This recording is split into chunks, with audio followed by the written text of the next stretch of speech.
heart gets sick. It gets heart murmurs and heart attacks and all of these things. Your lungs get sick. They get asthma. Your stomach gets sick. Your bowels get sick. Your veins get sick. Your skin gets sick. All of these things are just organs, and your brain is an organ. So why are people so surprised that the brain can get sick? It's just another organ. Feeling of sadness or a feeling of doubt that lasts for a long period of time that most people often hide, so others don't feel the same thing that they feel. That's my opinion of it. It's a feeling of hopelessness. Some form of a loss or an inability to want to continue. It's where you feel so sad and so lost that you don't know where or how to continue or where to go.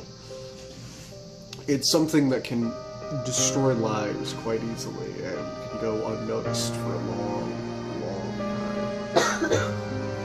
Because that's what I think it is. It's feeling like nobody cares, or like you're not wanted, or like you're alone, or you're drowning, but everyone can swim except for you and no one's helping you. It's very isolating and awful and stupid. Depression is the feeling that you have when you no longer want to get out of bed in the morning and you just don't feel like worth it or worth anything. Well, depression varies for everyone. A lot of people's depression makes them feel nothing at all, and it's numb inside. And I know that's why some people cut. It's because they want to feel something, anything. Or it could be that depression is something and it alters the way you think.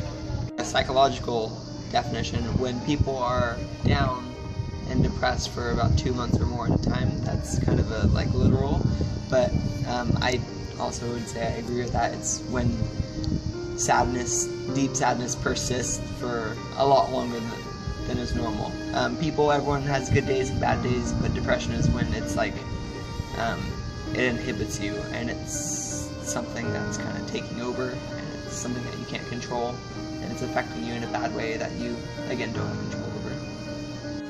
I was gonna say something. Depression is a mental illness that causes you to be like sad. I guess that's for lack of better words right now. I guess, yeah. And it's like something people can control sometimes. Yeah, it just happens. A sickness, but not like a flu or something.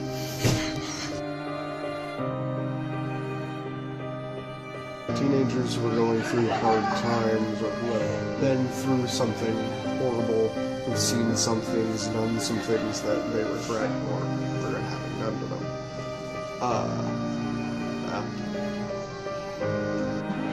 Everybody.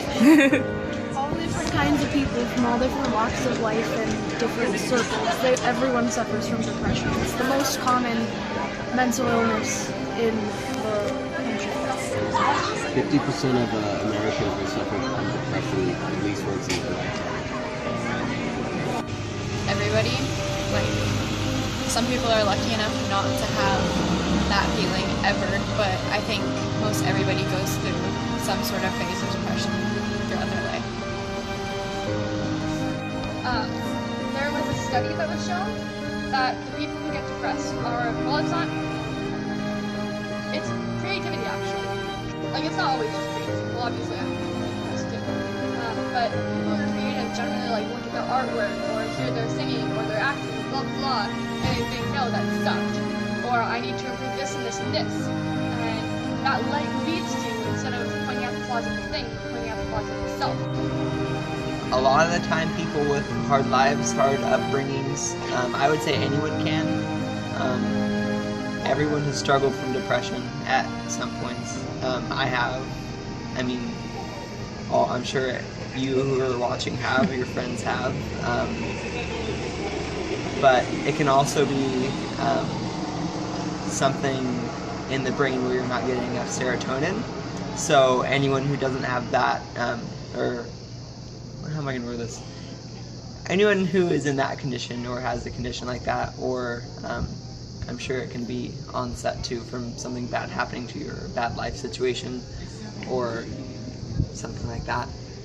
All sorts of people. Stats are higher in teens and LGBT teens. And yeah, adults, Like young adults. Adults get it, but stats are like higher. I think people that have experienced like really bad situations, like Yeah. for example, if they witness someone being killed, or Or if something they have like a bad that, home life too, that could cause it. Or it could just be chemicals in the brain that cause it. or like something that's passed down from people's. Yeah.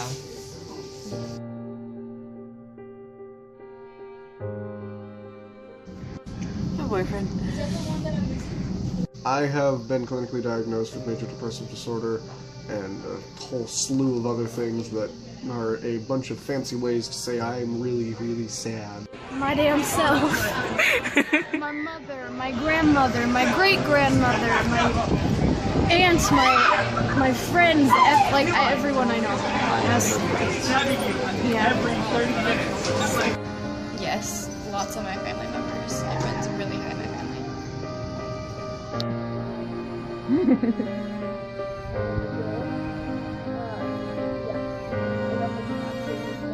Answers that quite like that, but yes, I know lots and lots. The majority of my friends suffer from depression.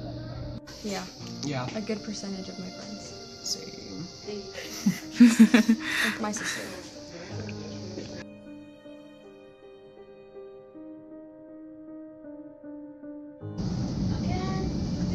For the people that do have depressions, the only thing that they do is give them a pill. Or send them away. I think that the current clinical system is doing the best that it knows how, which is not enough.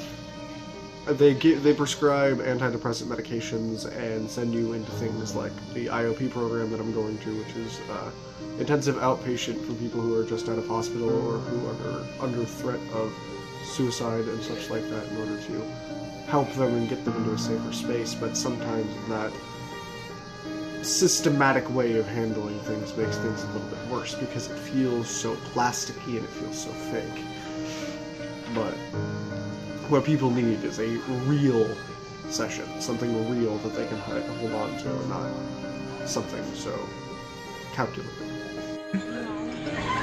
Therapy is not given to people who need depression. They immediately will give you Prozac or pills just to feed into the money making industry that is like pills and stuff. Therapy is too expensive for insurances to want to pay for, so they'll just give you pills and not like teach you how to deal with it. The pills are like assistance so that you can like start to realize, hey, this isn't gonna control me. It's not a fix-all like everyone seems to think. I haven't like personally looked into what's being done to cure it, but there's always something more that people could do to help. Whether it not be like a cure, but like somebody reaching out just to make you feel better instead of secure.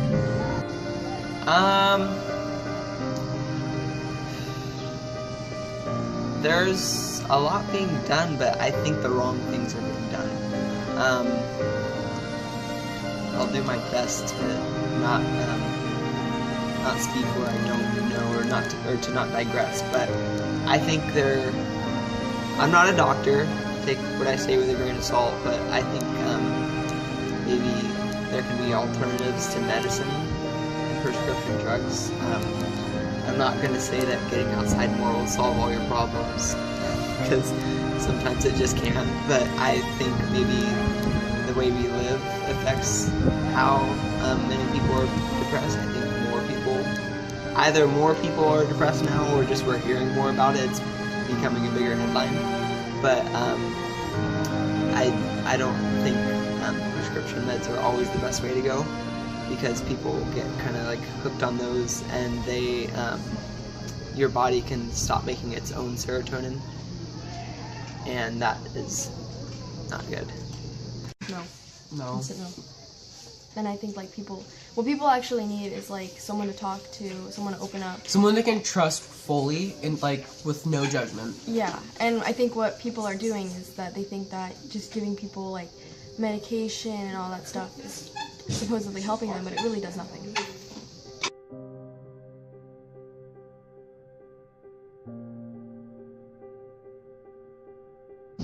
I understand.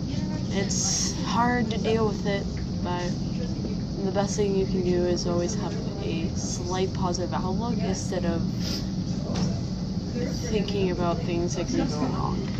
Always have that one thing that you can go back to that will at least bring a small smile to your face. All those who have issues with going and seeking help, with finding someone, with confiding in someone, it may be hard, but you need to do it. You can't handle this on your own. You can't get over everything. You're not going to be a burden. What's more of a burden is if you're missing, if you turn up somewhere where you can't be brought back. If you end up in a river, or if you end up hanging in your closet, that's not something that someone can handle. It's more of a burden, more of a traumatizing event than you say, I feel sad, help me. It's much more useful to ask for help than to try and handle everything on your own, even though you think you can or you can. You have to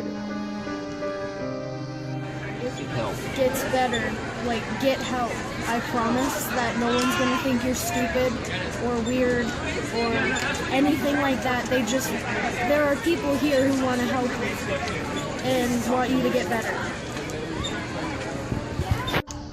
I would just say just hold in there, because there's always a light at the end of the tunnel, and even if you don't think about it, like, there's somebody that's there for you, whether you know them personally or not. There's always a doctor or a therapist or somebody who wants to help you and thinks that you're worth it. There are a lot of online things. There are, I think it's 714-714 is the crisis helpline. There's depression helplines. If you don't want to call, if you have anxiety, you can text. Suicidal hotlines, runaway hotlines. There are so many hotlines out there, honestly. You can go use that. Find other friends, or go to your friends. Honestly, especially the ones who are depressed, like, it might just seem like you make it worse for them, but sometimes they're gonna have to lean on you too. And so it's good to just lean back and forth on your friends when you need to, at least to get through it. You know, like, I mean, it's not, your friends are therapists, they're not going to be able to solve it, but they might be able to help you a little bit. They'll be there for you if you're there for them. And so, I would say there's always help. Don't take your life away. One, it's not worth it. No matter how bad it is, I don't know how bad it is for you, but it is temporary. Or maybe it's not. Maybe it's clinical depression, where it's severe and it's happening all the time. But there are alternatives. There's always help you can get. Don't be afraid to seek help, and don't take your life because of what you feel right now. Don't be afraid to reach out. Always keep close friends by, and if you do take your life, it affects people around you. So it sounds bad, but it's not fair to them. It's not fair to your friends. It's not fair to yourself. Definitely try to do something about it, and people are always there. It gets better. No. Okay, so basically it will get better, and that there are different ways to try and help, and that this hard time might feel like it's gonna last forever, but there's always an end to everything, and it's a good thing. Yeah, it's gonna get better. It will, like you said. It's definitely gonna get better. And if you need help, go get help. There's help out there for you. Talk to your mom. Yeah, cousin, talk to someone. Like, not hobo. there's still hope for you. You can get through Don't this. lose hope. Hope Yeah. for hope, because hope is dope.